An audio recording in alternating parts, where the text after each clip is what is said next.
इ गवैयन के विरासत जौन पुरखा पुरनिया हमरन के दे के चला गए कैलाश बाबू, पंधारी बाबू, राम आधार बाबू, रामदेव बाबू, बुल्लू बाबू, हैदर अली जी, मतलब इस सब का विरासत हमने वही ओढ़त है, बिछावत है, खात है, पियत है, पहनत है, ओढ़त है, काटत है, दावत है, मिजत है। लेकिन हमारा तो हर फर्ज बनत है गवैया हुन के काग दो बिस्सा कम से कम अपने नाय तो रजिस्ट्री कराई लेवे चाहे। तब लायक लड़का कहा जा। हाँ तो हम लायक है, ना लायक ना है, लायक है। अच्छा अच्छा। 2 बिस्सा हमारा रजिस्ट्री हो गया बाबा है। दाखिल खारिज कराऊ कि नहीं? हाँ लेकिन देखा एक गीत के भाव का बा।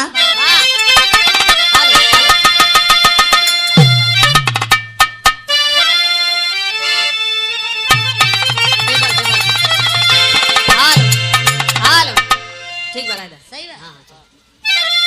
तो आए मेरे आदिवासी 85 मूल निवासी कजरवा टिकुलिया सबे गावता है भोजपुरी वाले ते को धुन छोड़े नहीं हैं। मेहरारून के एक जगह नहीं छोड़े, ऊपर से लेकर नीचे तक कुल गाय दी हैं। लेकिन हमारे जानकारी में वहाँ बीचे वाला बाकी बा उहो गवैया गाय दे नार ओझा जी ताबीज बनवा दी। मोदी जी के कम से कम 2 इंच तो बढ़ जाए। सही फिर तर्ज गायन कल्लू लगा दे चोलिया कहो राजा जी। न लगे तो लगा दे थूक राजा जी। ओहू के पहले केवाड़ी में लगे सरवा चाला गवा, अब तो वन ओकर प्रमोशन हो गवा। मेहरारून के पिछवारे भोजपुरी बड़ी बड़ी गीत हैं। फिर कल्लू गायन वही जगह दाते काट ले राजा जी। हमारे तो भाई हर आज तक समझ में नहीं आए।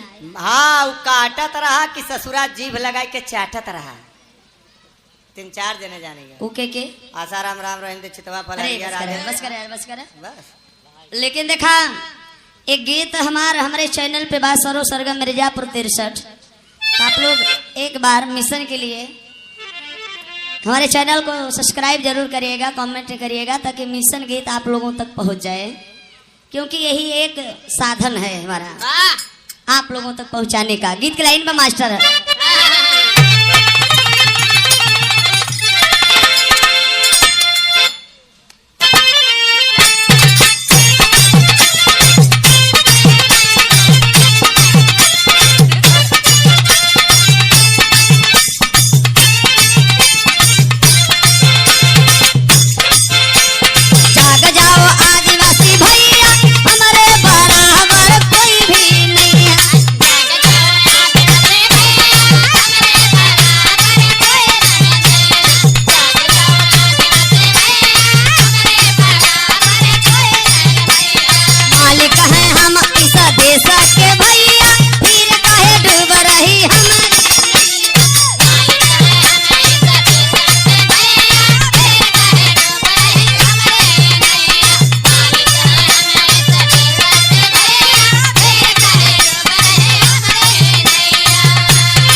मान्यवर कांसी राम जी, जो ये आपके लिए साइकिल से चले, पैदल गए, कितनी लाठियां खानी पड़ी, कई बार जेल जाना पड़ा और घर से रोटी लेकर के निकल पड़ते थे। सूख जाती थी रोटी, पानी में नमक डाल करके भिगो करके रोटी को खाते थे। समाज को जगाने के लिए पूरे भारत देश में जगाने का काम किए। एक बार उनके बारे में सोचिए दिल से। धन्य है कांसी राम जी, आज वही विरासत है, बतावत है।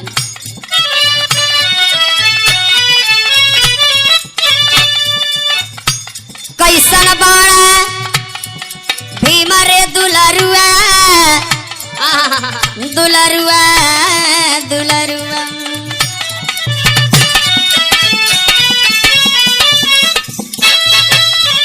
कैसन बाड़ा भीमा रे दुलरुआ, कैसन बाड़ा कांसी राम,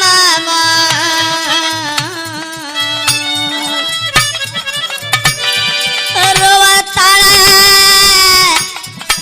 85 के लोगवा,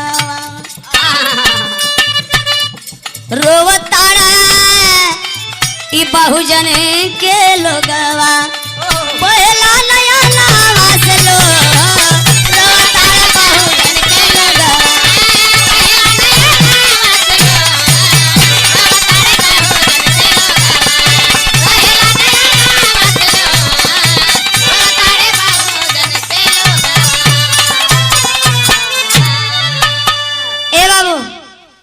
बड़ी सुंदर विरहा रही उनका। हम उनके विरहा में ज्यादा इंटरफेयर ना करब, आप लोग खुद ही समझदार होगा, समझ गए होगा। लेकिन हमारा मिशन क्या चीज है, जो कहते हैं कि सरो सरगम गाली देती है। नहीं साथियों, हमने भारतीय संविधान का अनुच्छेद 51A के पाखंडवाद के खिलाफ बोलने का अधिकार, वैज्ञानिक सोच, मानवतावाद को बढ़ावा देना चाहे, निष्ठा पूर्वक सरो सरगम ये पालन कर रही है कि हम पाखंड के खिलाफ, अंधविश्वास के खिलाफ, संविधान में लिखा है हमें बोलने का। ये हमारे लुलुगा बुधुआ समाज कैसे सुधरी? स्वर्गीय गंगाराम जी के छोटे भाई राम सिंह दाऊ,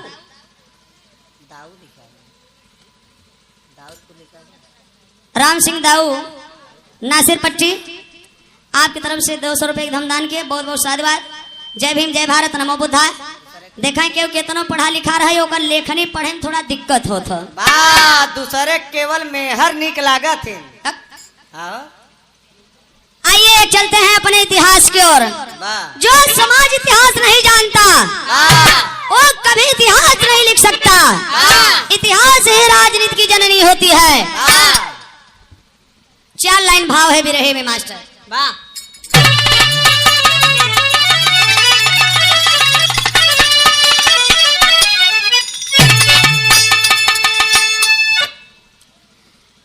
अमन रो रहा था, चमन रो रहा था, धरती गगन ये वतन रो रहा था। सोने की चिड़िया ये शूद्रों का भारत, 85 का चैन यमन खो रहा था। मनु जब है ब्राह्मण है भारत में आया, वर्ण की व्यवस्था यो जाति बनाया। मुन्ना लाचारी, मुन्ना 85 लाचारी की बेड़ी, मानव से मानव जलन कर रहा।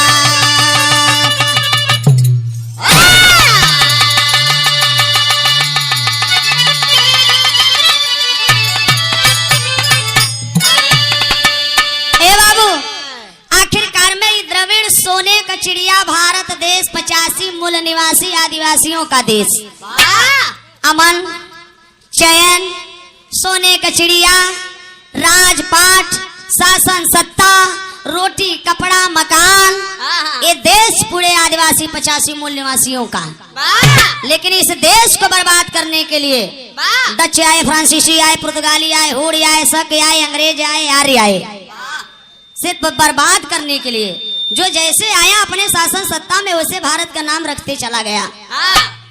लेकिन देखा है कवि जी बिरहा में शुरुआत में एक लाइन गजल का भाव लिखे हैं। कौन गजल है भैया? देखा है आप आदरणीय राम निरंजन जी 50 रुपया नासिर पट्टी प्रयागराज से धमदान किए, बहुत बहुत साधुवाद। जय भीम जय भारत। बिरहा गायक चंद्रभूषण यादव नासिर पट्टी 100 रुपया। कहाँ है भैया? अच्छा वहाँ दुकान है। वाह एक हमारी दुकान है जेलिया मिले नहीं गया रहना तो से 500 रुपया दिया है ना जेलियो के संते कहियो घर है कुछ पहुँचावे के का खात हो सरोजवा। हाँ वो एक संतिर 500 दे दिलन हो। हम साथी कलाकार हैं, बहुत अच्छे कलाकार हैं। 400 दे। और उधर बाबूजी बैठे हैं, बाबूजी का नंबर है यार भुलाई गए। जय भीम, जय पीड़िया, जय 85, जय मूल निवासी, वाह जय आदिवासी, जय जोहार। वाह जय अहिर गड़रिया चमार पासी। आखिर भारत देश सोने का चिड़िया बर्बाद कहाँ से भइल? एक लाइन गजल बा कैसे?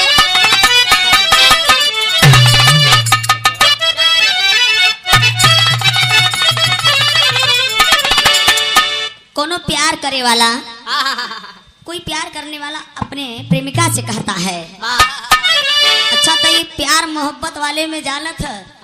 जेलिया में 100 में 70% तो प्यारे करे वाले बेचारे लड़का, नाबालिग लड़का, बेकसूर लड़का कुल फंसावा गए हैं। वही नहीं हो बेचारा फंस गया। पीड़िए का लड़का, 85 का लड़का, झंडा डंडा ढोई वालन का लड़का।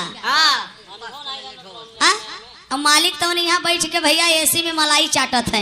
राण खुशी कब जब सब कमरा तब हने रणुआ तो का करे बतावा का ये मुखियन के जवन बैठा है लखनऊ दिल्ली में जवन बैठा है जा कई लोगन के 85 मूल निवासी वालन के पता नहीं रहा कि सरो सरगम हमेशा 85 और मूल निवासी का बिरहा गाई। हमने कोई व्यक्तिगत जातिवाद का बिरहा नहीं गाई।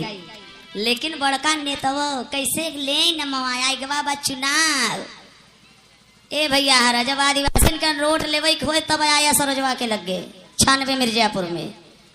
कवि जी गजल का भाव लिखे हैं का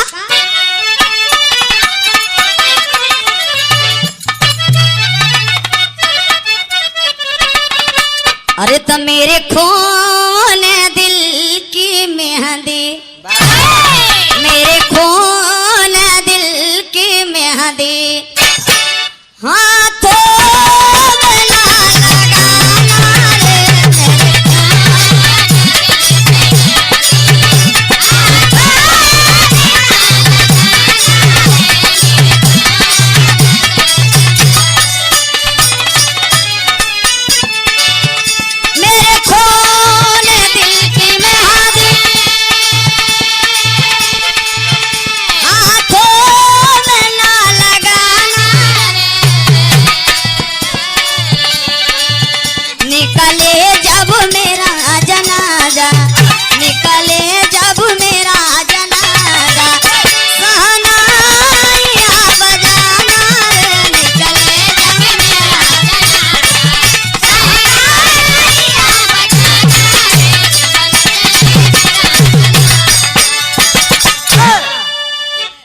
बाबू अदालत सिंह नासिर पट्टी 100 रुपया।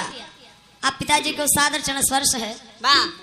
सितंबर में 23 सितंबर के हमारे गिरफ्तारी हो गई रही। सितंबर, अक्टूबर, नवंबर, दिसंबर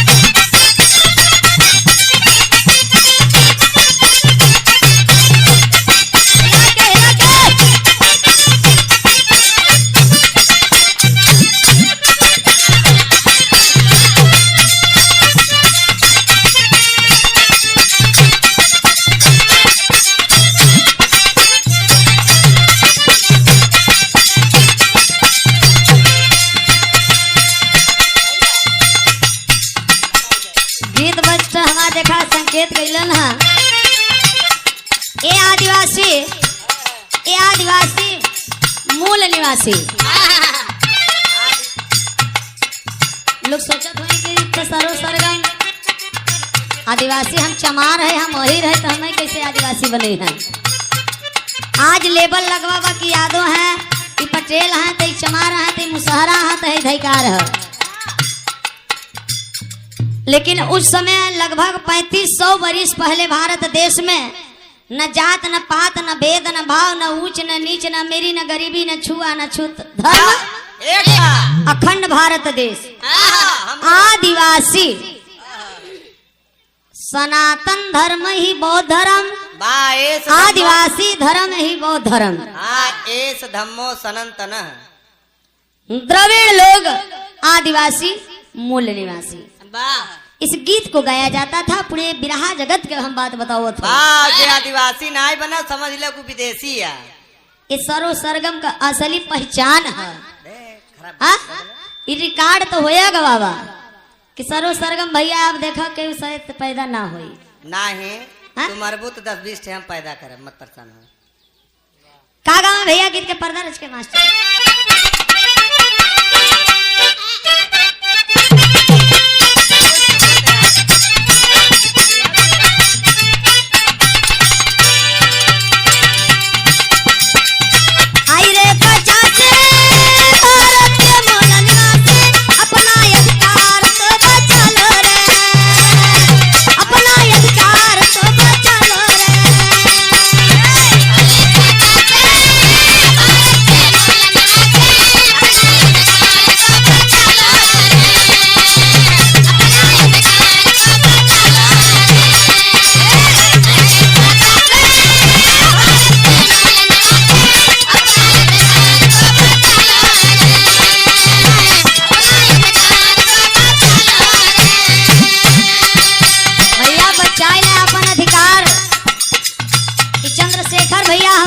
शेखर भैया जो पाखंडवाद से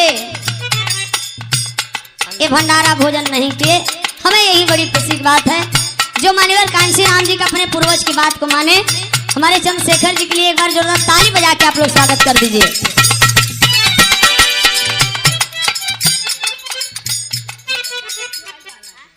देखा असली आदिवासी शेखर का फुआ के तरफ से 100 रुपया आपके सादर चरण स्पर्श है। जय भीम जय भारत नमो बुद्धाय।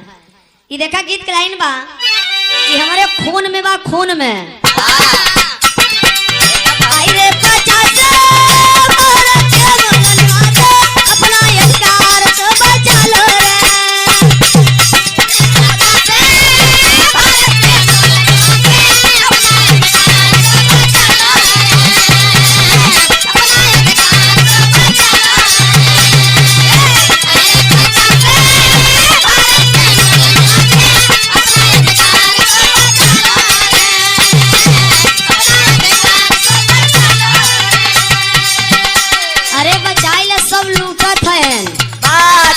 सारे लगा है के लुटता कहाँ कहाँ लुटता पानी में सरकार बैठा पहाड़ ठेकेदार भैया पहाड़ ठेकेदार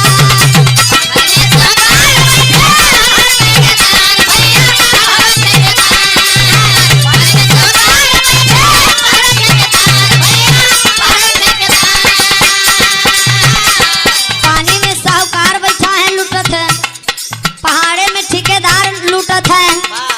कुल आदिवासी का देखा तो पूरा जाता ना जल जंगल जमीन पूरा बुलडोजर चली गया बाबा प्लांट लगा था। कुल अडानी लूटत है, कुल अडानी लूट लिए हैं। कहाँ जाए बेचारी आदिवासी और उन्हन के करत है का नक्सली के नाम पे मारे होते अत्याचार भैया होते अत्याचार।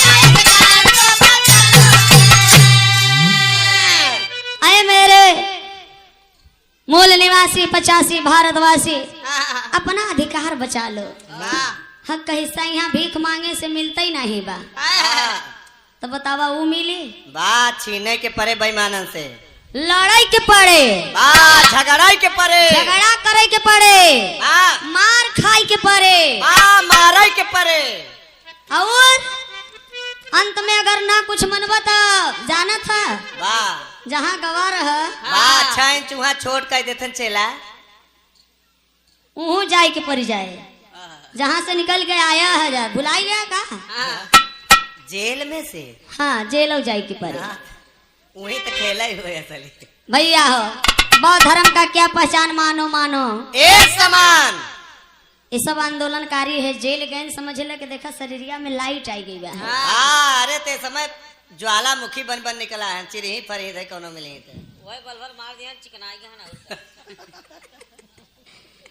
भैया आप लोग कभी सोचे कि सरो सरगम अच्छा है कौन सी गलत काम कर दी ना है चोरे के कि चोर उनको मत जेल जाना होगा? चोरे भाई चोर है तो चोर कह दिए भाई।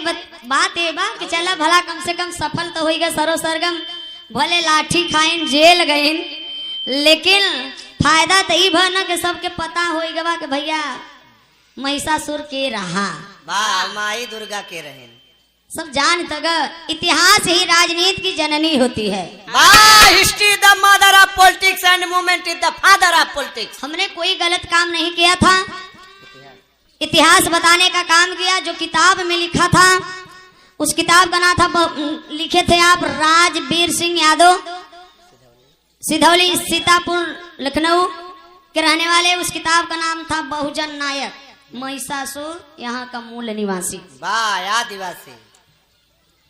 तो बाबूजी 1 घंटा 28 मिनट का बिरहा हमारा था, लेकिन कुछ मनवादियों ने, एक और यूट्यूबर है वो भी हमारे निगाह पे है, वो महिमा के है, शायद तो नहीं आए हैं, और जो 5-5 मिनट 2 मिनट सेकेंड निकाल करके वायरल कर दिए। अब 3% वाले जाग गए, सरो सरगम को जेल भेज दिए, 85% वाले सब सो रहे। अब हम लोग जब जेल चले गए, भाई जेल के अंदर हो गए तो हम कुछ कर नहीं सकते, जेल के अंदर ले गए। 13 बीघा मरचा लगा था, निकल रहा था, मरचा को रोदवा दिए।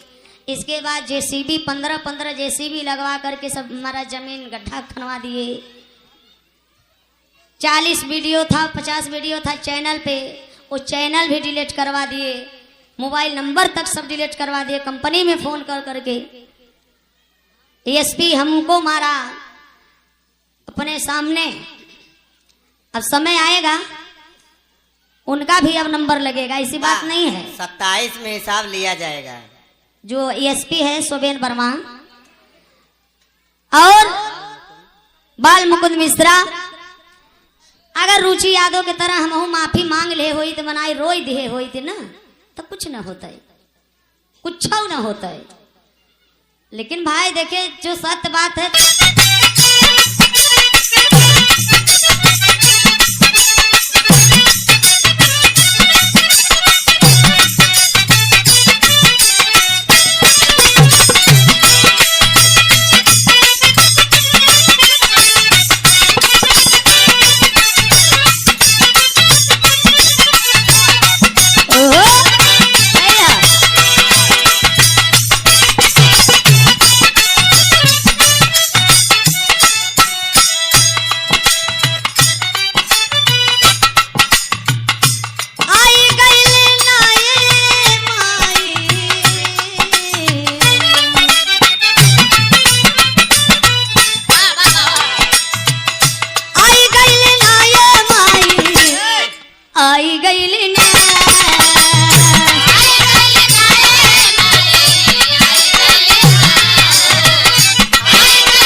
आज श्रद्धा सुमन, आज श्रद्धा सुमन लेके हम दिल में बाजे मुश्किल में।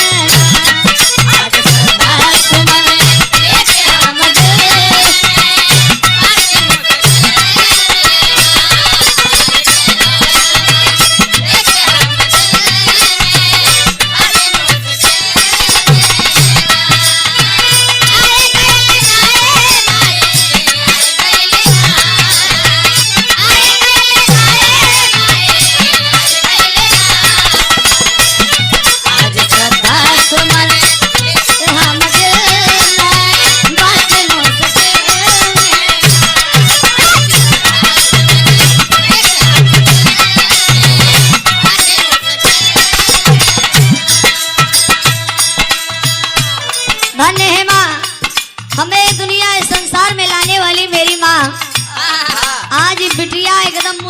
में बा। हाँ, तो ही माई गवावेलू तो ही बजवावेलू, हाँ। न हमें गावे के सहूर बा ना ही लोगन के बजावे के सहूर बा। बा सहूर बात खाली दूध थरिया खाए का। धन्य है माँ, तन्ना से तान सेन बन गए। वाह, समाज यही बताता है कि कालिदास इतने बड़े मूर्ख आदमी थे कि जौने डरिया पे बैठे थे कालिदास वही डरिया काटत रहे। वाह, उनके ये ज्ञान नहीं रहा कि अगर हम काटत है गिरब तो ऊपर से मरब के जियब। वाह, महान चूतिया लंठ बेकूफ आदमी। लेकिन भारत के इतने बड़े मूर्ख आदमी हाँ, कहते हैं भैया सरस्वती मैया ज्ञान की देवी। बताइए, गवैया जिम्मे से मनवादी बिरहा का कुछ गवैया है सरस्वती के माई के मनावत है। कहीं हे सरस्वती माई हंसवा पे सवार होई का बिड़वा ले के आई के हमरे कंठवा में समाई जातू तो हम गाय ले थी। वाह, बतावा सोचा रच के बिड़वा सहित ले के अगर समाई गई वाह, तो गवैया कैसे गाए यार। वाह, गई बिरहा ससुर के फेंचकुर फेंक के मर जाए खून फेंक के। धन्य है ज्ञान की देवी हमारे बहुजन 85 मूल निवासी की देवी, भारत की सर्वप्रथम महिला शिक्षिका माता सावित्रीबाई फुले जी, फातिमा शेख। धन्य ही माँ, लेकिन बताया गया 33 करोड़ देवी देवता विदेश से मेरे भारत में आए। वाह, भी सब फ्री में चले आए विदाउट टिकट। ये विदेशियों ने जब भारत में हमारे आक्रमण किए आए तो हम लोगों के पुरखा पुरनिया पूर्वजों को जबरदस्ती डांट मार करके अपनी गुलामी कबलवाए। वाह, कहे भारतवासियों मूल निवासियों, ऐ, तुम लोग हम लोगों को देवी और देवता मानो, वाह, पूजा और पाठ करो। वाह, तुम लोगों का ही नहीं पूरे भारत का भला होगा। वाह, हम लोग पूजा पाठ करते करते चले आए, भला हुआ नहीं। इसीलिए किसी ने रोजा रखा, किसी ने उपवास रखा, और भला उन्हीं का हुआ जो अपने पुरखों को अपने पास रखा। सामने देखा था खेत कियारी गाड़ी घोड़ा घर दुआर महल अटारी। हमरन के पास जौन कुछ भी भाई पुरखा पूर्वज पुरनिया का देन बा, न कोनो देवी देहन न कोनो देवता। भाई पावे बेईमान तब मंदिर और मठे के नाम पे जबरी कब्जा कैले, जैसे अयोध्या में कब्जा कैले हैं। त और पूजा कर जा। लेकिन बिटिया बतावत बा, आधा जल दगारा में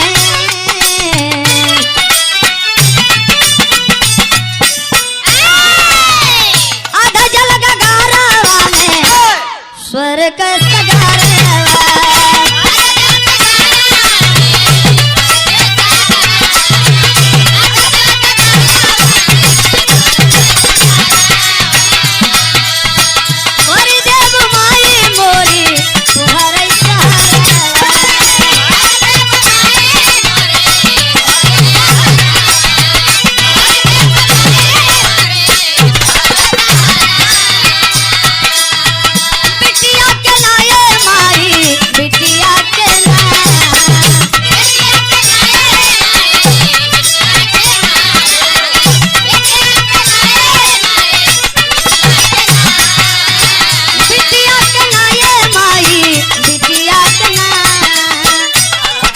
लजिया बचाला, आजा लजिया बचाला, बीच महा पे माथे मोस पे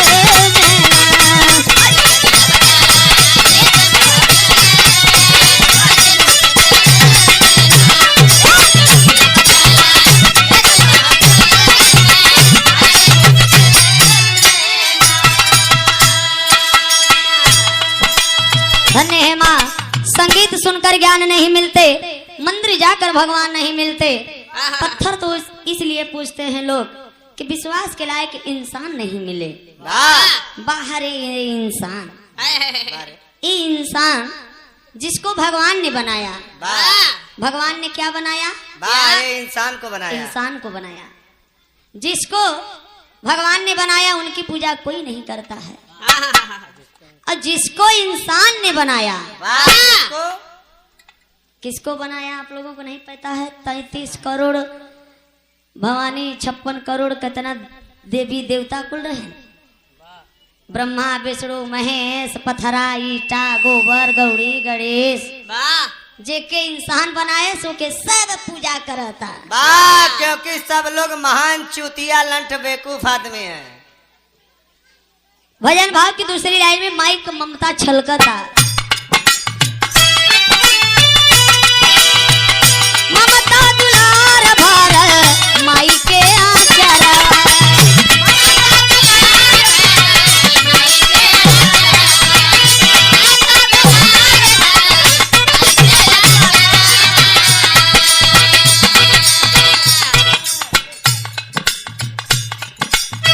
स्वागत की कड़ी में हमारे धर्म के बड़े भाई चंद्रशेखर चमार जी सुंदर पुष्पहार 100 रुपये का धनदान के बहुत बहुत साधुवाद। जय भीम, जय जवाहर, जय आदिवासी, जय 85, जय मूल्यवासी। ममता दुलार भर माई के आचरा।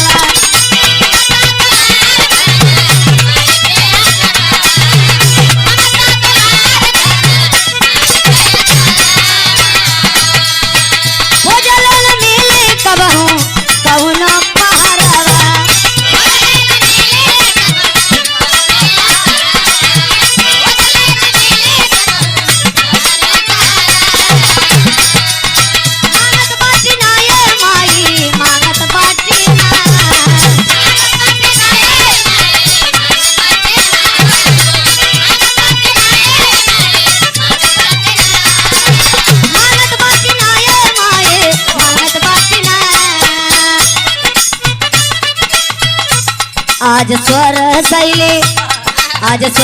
शैली ज्ञानवाय अकील में बात मोसबे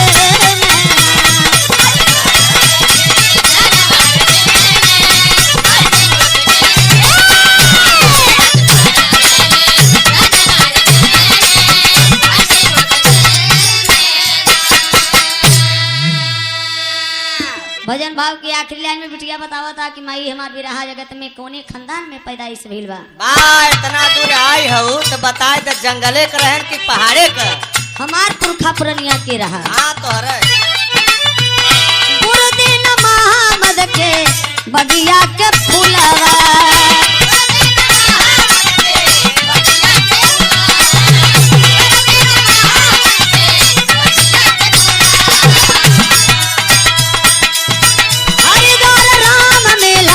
पहुआ के झुलवा।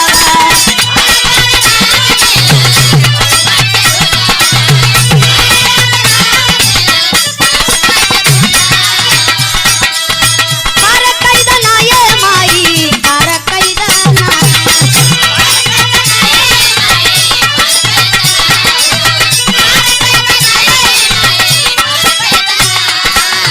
अरे कैदना ये माई, पर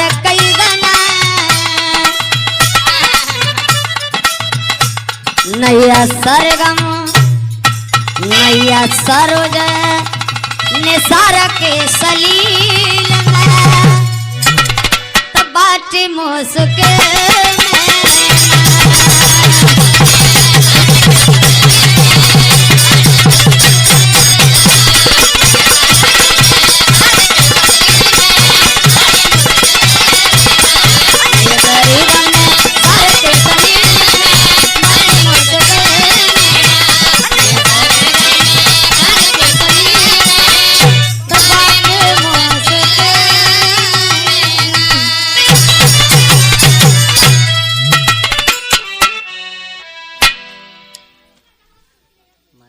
माई का गीत हो गए। तब तू अपने बाबू वाली कर। ये स्वाभाविक बा के बाबू के मानता तो के माई के मानता बा लेकिन है मुरचावा नहीं काम करत अपने मेहरी के मानता। बहादुर भाई आदमी। हाँ, बारे वीर। क्योंकि ये नहीं तो बाबा साहब का संविधान का बात मानत हैं जो नारी का सम्मान करत है। बा एक मारी ते बेचारा सवेरे बेटे पे उठते पहले पैर छू के तब उठत है। हाँ तो असली अम्बेडकर करवा दी है तू लोगन फर्जी ना। हाँ ये असली अम्बेडकर करवा दी है क्योंकि नारी यत्र नार्यस्तु पूजन्ते रमन्ते तत्र देवता। जहाँ नारियों की पूजा होती है वहाँ देवता निवास लेते हैं। इसलिए हम नारी वो शक्ति हैं, वो देवी हैं। हम लोग देवता है, देवता है, देवता बारे देवता बस कर पहले अपन शकल देख लेता जाए। देवता नियर लगत है या तो सब काहे गर्व बा हम देव हैं बड़े बड़े दांत बड़े बड़े मोछा गठीली बाड़ी मुर्गा मछली दारू पिए खाए वाले बा देवता नाई राक्षस है राक्षस भाई का हवे है दैत है ये असुर है है शैतान है हे बनमानुष हो सकलिए रच के देख बा हिक मारती रोज खुचुही खात है हे भैया पूजा पाठ हो ही गल देखें आइए चलते हैं गीत संगीत के लाइन में हम मास्टर के गीत बजावो थो